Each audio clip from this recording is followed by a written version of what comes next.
All right, what's going on? Good morning. My name is Max Woodburn. Not everybody knows me, a lot of people do, but I am a entrepreneur. I got started in my entrepreneurial career officially in 2015. May of 2015 was when I started my landscape company. At that time, even though I'm calling it a landscape company, we were doing mowing, edging, and blowing. And by we, I mean me. So I started obviously as a solo operator, and I did that for way too many years. Let's call it 4 to 5, obviously hiring day labor a little bit here and there, which, by the way, is a terrible idea and you'll never have long-term success with. But that's a conversation for another time. So somewhere around year 5 or 6, I was like, you know what? This is pretty stupid. I hear there's money in plants. I hear there's money in mulch. I hear there's money in pine straw, that sort of thing.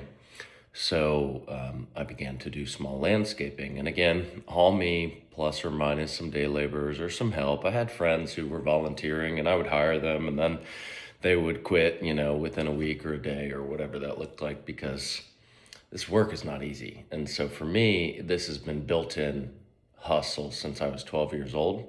That was when I officially first started cutting grass. So I've technically been in the industry, close to 20 years at this point. However, the first 6 years were not full-time all the time. It was a part-time gig. But that's neither here nor there. After years 5, call it 6, I started the small landscaping stuff. And then from there, it was kind of like a increase year over year in terms of inclusivity, offerings, what I was able to do for people based on recently accumulated knowledge. Now, I don't recommend anybody try to offer every service within a category. I think it's silly until you are qualified to do that. Excuse me. Generalists, people who can do a lot of things pretty good, get average money. Specialists in a given lane or niche make much more. So I would encourage you, if you're just starting a business or you're thinking about starting a business, I would encourage you to pick a niche within a category, maybe even within a subcategory. You obviously have to do a lot of research, make sure that it's worth your time, there's enough prospects, and that the money makes sense. But for example, mulch, pine straw, sure you can be efficient, but you're going to realize at the end of the day, maybe 20 to 30% margin, something like that, when all is said and done, net profit on a service like that.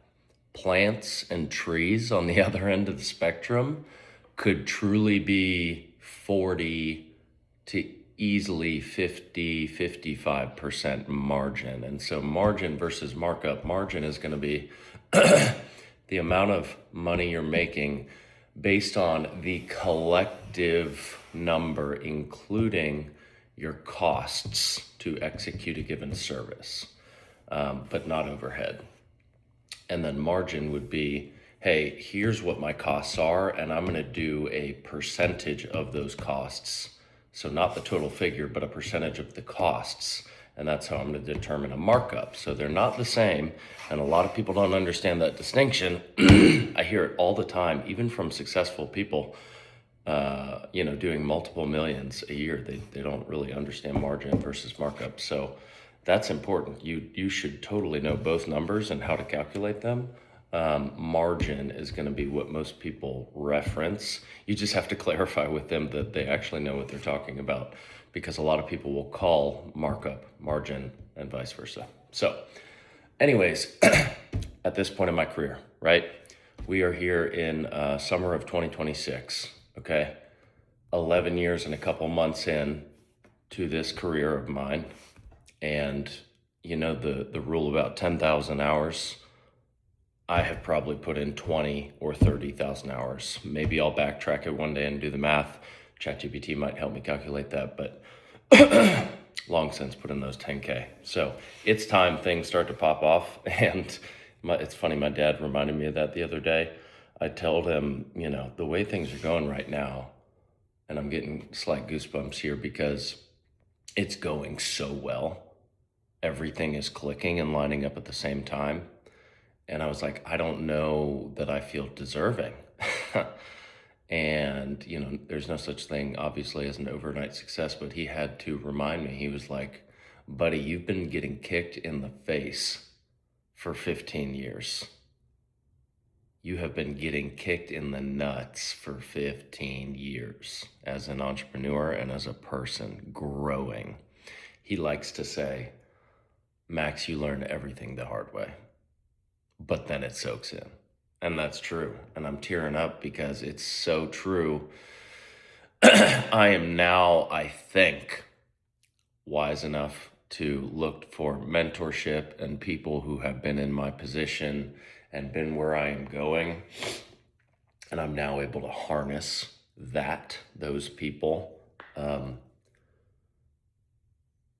learn the lessons they wish they'd known when they were in my position. So if I were you, at any phase of your business, you need to recognize you do not know it all, okay? And you never will. Right now, 30,000 hours in, I'm just scratching the surface on this category, landscape, okay?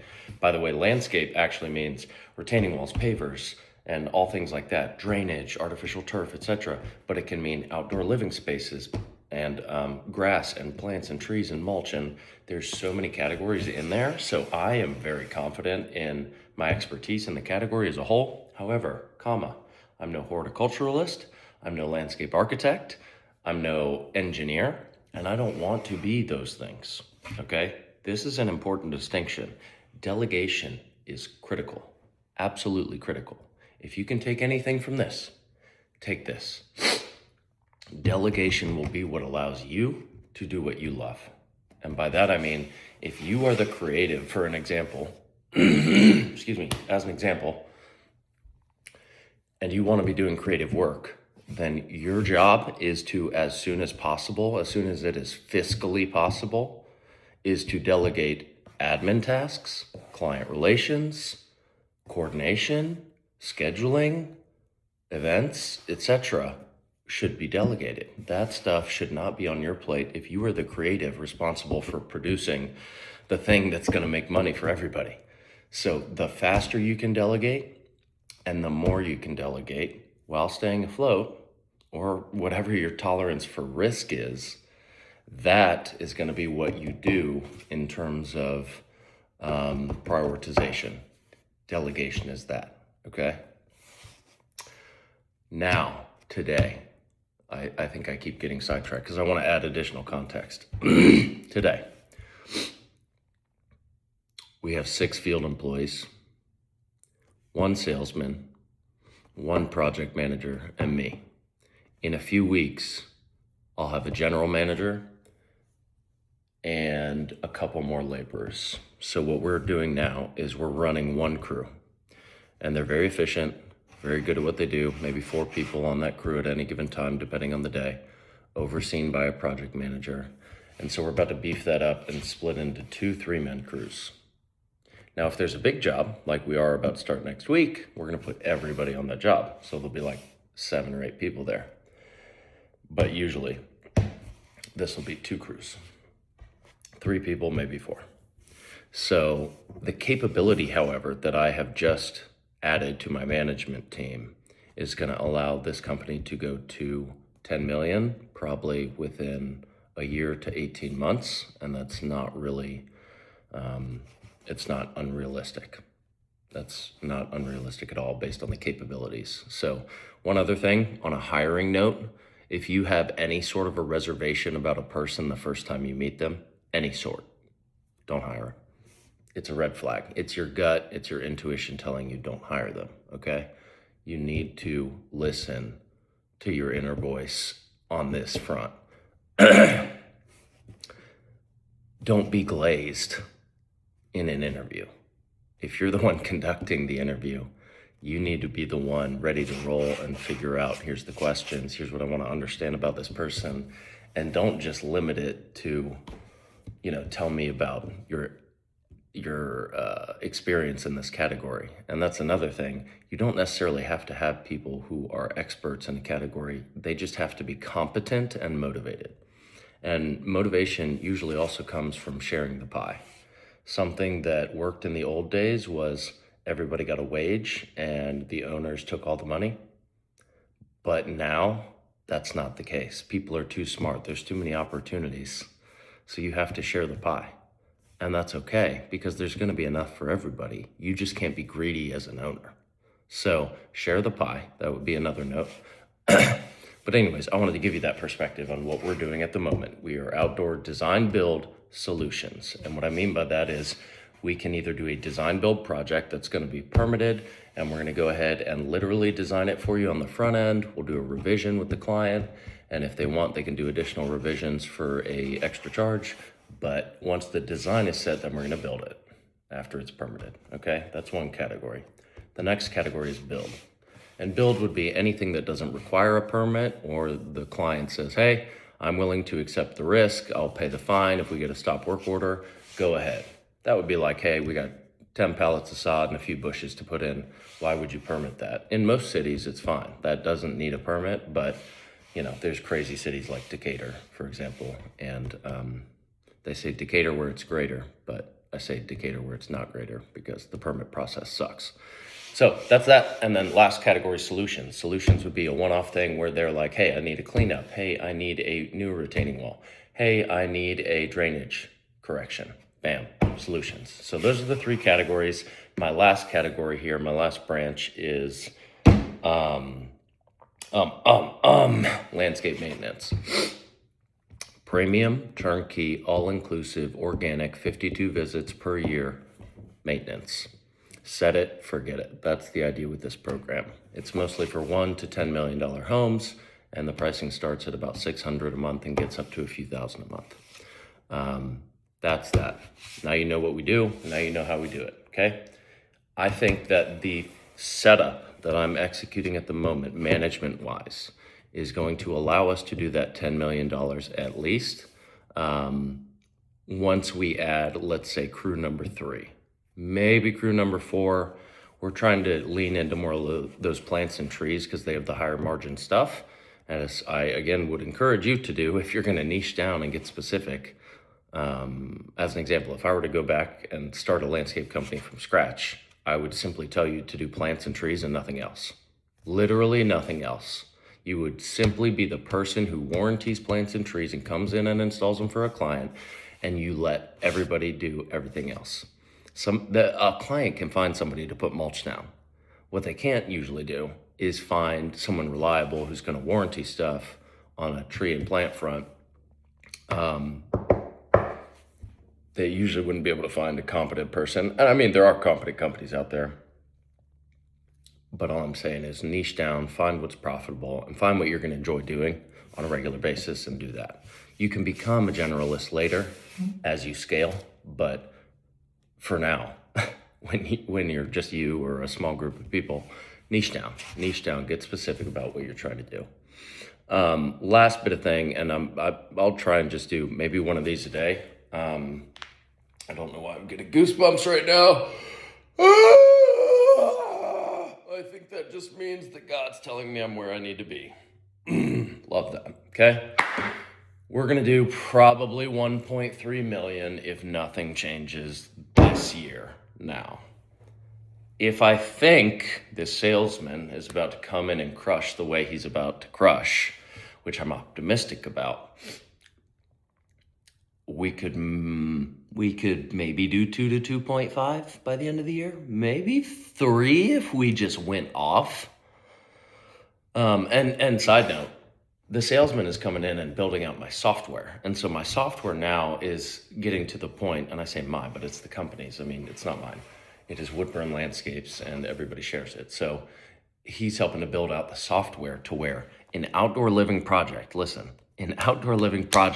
that used to take 2 to 3, maybe 4 hours to draft can now be done in 5 minutes, folks. AI is ridiculous. And also, the salesman, I'm not going to say his name yet because I don't know if he wants his name out there at the moment, but he is so intelligent. And This is why I say delegate, because this is not shit I want to do. I do not want to build out the software. So I'm paying him on the side before he starts in a couple weeks to begin building it out so that the efficiencies are already in place for him to run consultations and sell jobs fast. Now, he is going to be the sales manager long term, and he will train the salespeople, and we can take an 18-year-old who has never done landscaping in his life, put him on a solutions job, such as a retaining wall replacement, okay? If someone has a failing retaining wall, wood, whatever, and they come to us and they say, look, I know exactly what I want. I want the same footprint, new wall, block. Forget wood, sucks, rots over time. I want a block retaining wall. That's it. I don't want to overspend. Here's what it is. That's great. We have formulas now to allow that 18-year-old to know nothing about how to build a retaining wall, and they're going to be able to sell it. So the formula will factor everything from the gravel to the block to the caps to the backfill to the excavation to the access to everything involved in that job, to the fabric related, how far you got to tie it back, everything is in a formula. So all that salesman has to do is pick one of three colors for a given block category and know the length and the height and the access. Easy, average, difficult. 4 questions. That's it. Formula spits out numbers. So it's scary / I know the potential is there, because those types of efficiencies can literally allow us to quote tens of thousands of dollars of work in minutes. And so if we meet with a prospect who we initially filter through our system, because we hop on a call with everybody before we schedule anything in person, as I would encourage everybody to do if you do on-site consultations. You got to filter people on the front end and see if they're a fit. And here's one other note, is a lot of contractors, if they're not a fit, will say, yep, can't do it, sorry, good to meet you, boop. Bad idea. Leave them happy. Why would you piss off a prospect who might come back to you in the future? You're not a smart person, okay? Why would you do that? Give them a referral. Have a list of referral companies that are probably lower tier than you. And you can tell them this on the phone too. I usually do that too. Hey, have no clue what his availability is. Have no clue, about his scheduling or or inclusivity or whatever. But I know he's cheaper than me. I know he's a one-man show, and I know he's done good work for me. So I'm confident, but I can't go, putting my life on it. I'm not going to make guarantees on the phone. But I want to leave you with a referral, Miss Prospect, because I'm sorry we're not a good fit, and I want you to keep us in mind for the future.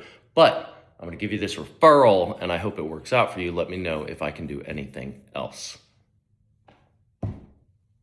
Prospect happy. Referral sent. Bam. There you go. So, goals. My 12-month goal is to hit 10 million.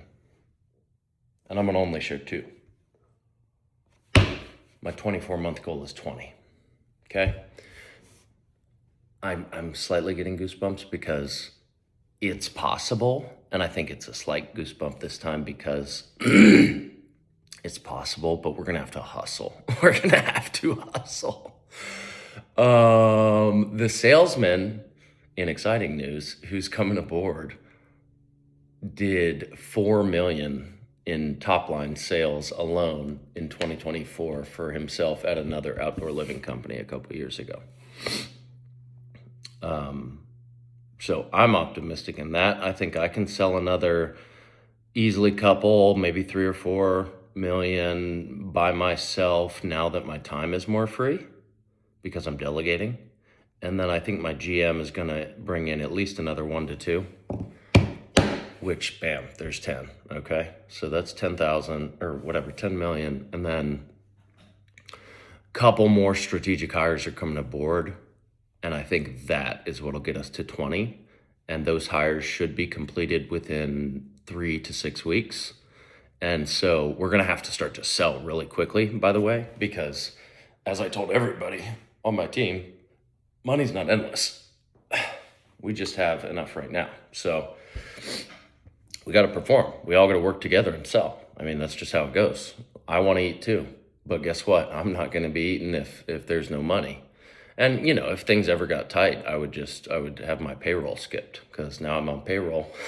By the way, didn't do that for many years, and I don't recommend you operate your business like that. Don't move money back and forth between bank accounts. It's not the proper way to do it.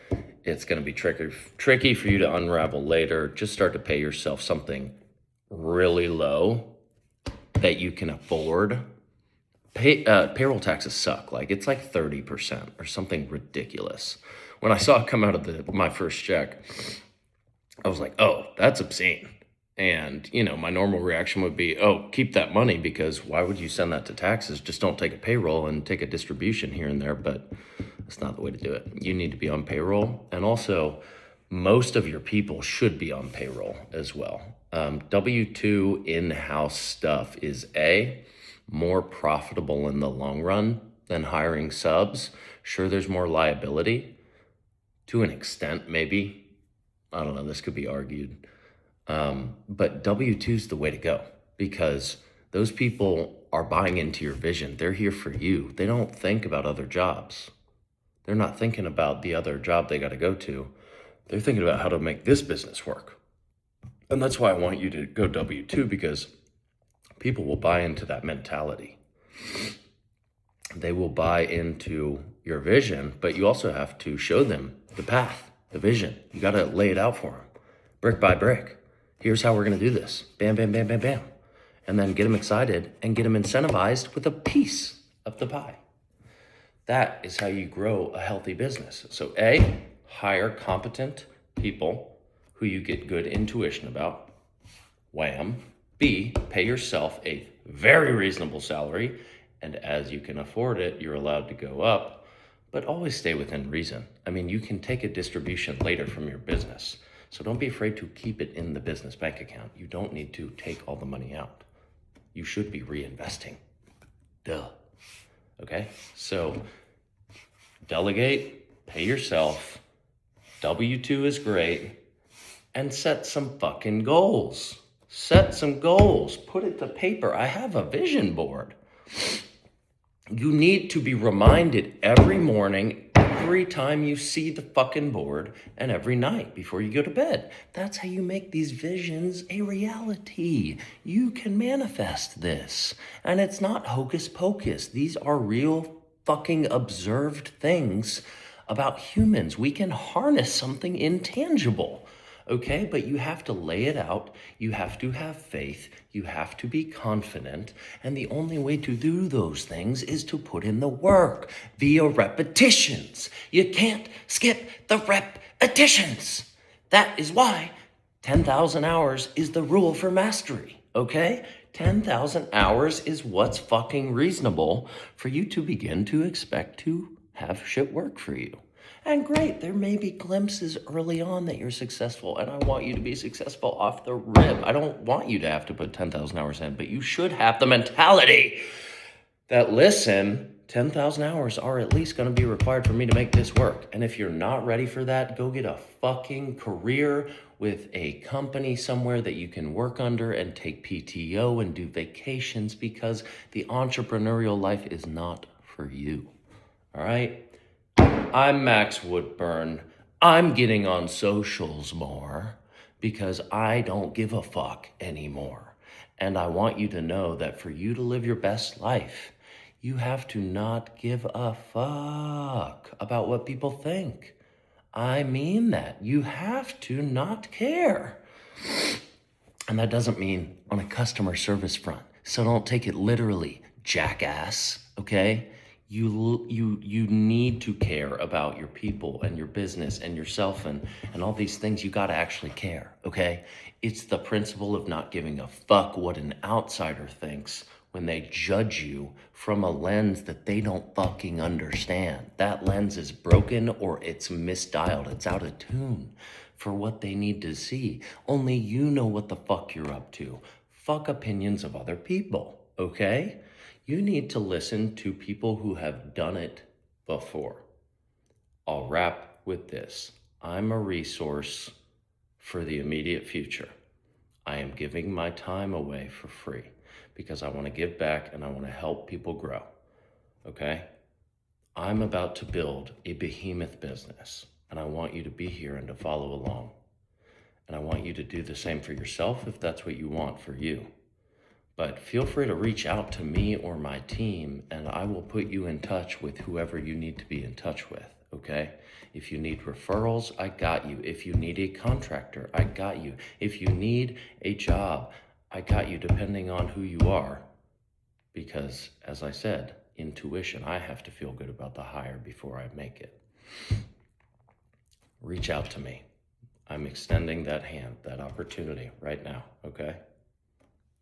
Tune back in. I want you to learn more and let me know. Give me some feedback. Did today suck? Did you take zero value from today? Am I an idiot? Or am I on the right track? And what else should I talk about? I love y'all. It's a Sunday. The morning can be for relaxing, but you need to get the fuck to work if you're an entrepreneur or you have goals or a vision. Get gassed up, gas up other people. Let me further conclude with this. Life is a mirror. Bitch, you get back what you put out. If it's shit that you put out there, you got shit coming back to you. And by the way, it'll probably be 2 to 10 times worse on each instance of shit that you put out there. And that's from experience. That's from experience. So take it from someone who's screwed up, okay? If you put good things out there, good intentions, optimism, positivity, that you're an animal, that you're a closer, that you're a fucking winner with goals that you're gonna achieve, and it's just a matter of when, it's not a matter of if, that is the mentality to win, baby. Love y'all. Have a good Sunday. I'm passionate and I'm gassed up, baby. Time for me to drink coffee, though.